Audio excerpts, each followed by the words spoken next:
នេះគឺជាសម្ដីរបស់និវត្តជនឬហៅថាជនចូលនិវត្តន៍នៅពេលដែលអ្នកមានអាយុ50ឆ្នាំ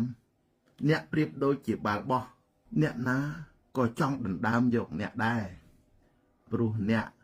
អាចរកចំណូលបាន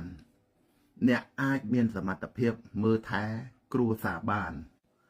នៅពេលដែលអ្នកមានអាយុ60ឆ្នាំ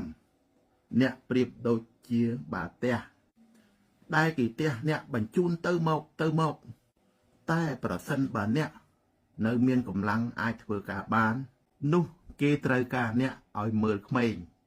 នៅពេលដែលអ្នកអាយុ70ឆ្នាំអ្នកប្រៀបដូចជាបាល់ទាត់នរណាក៏អាចទាត់អ្នកបានដែរក្មេងៗកាន់តែធំពេញវ័យអ្នកក៏កាន់តែចាស់ប្រហែលជាគ្មាននរណាត្រូវការអ្នកទៀតហើយនៅពេលដែលអ្នកមានអាយុ80ឆ្នាំអ្នកប្រៀបដូចជាគ្រាប់កូនហ្គោលគេវាយ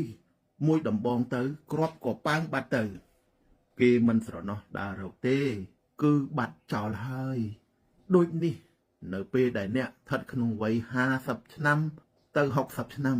អ្នកត្រូវចេះប្រុងប្រយ័ត្នត្បិតត្បៀតសន្សំសំចៃទុកដាក់ប្រកាសចេះថែរក្សាសុខភាពត្រូវចេះស្រឡាញ់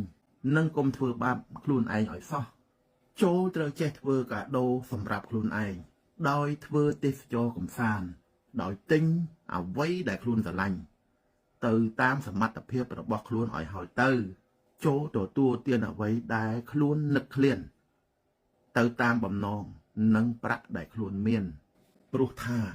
ចុងក្រោយបង្អស់នោះអ្នកនឹងអស់ឱកាសហើយព្រោះអ្នកនឹងក្លាយទៅជាគ្រាប់កូនហ្គោលដែលខ្ចាត់ព្រាត់ហើយ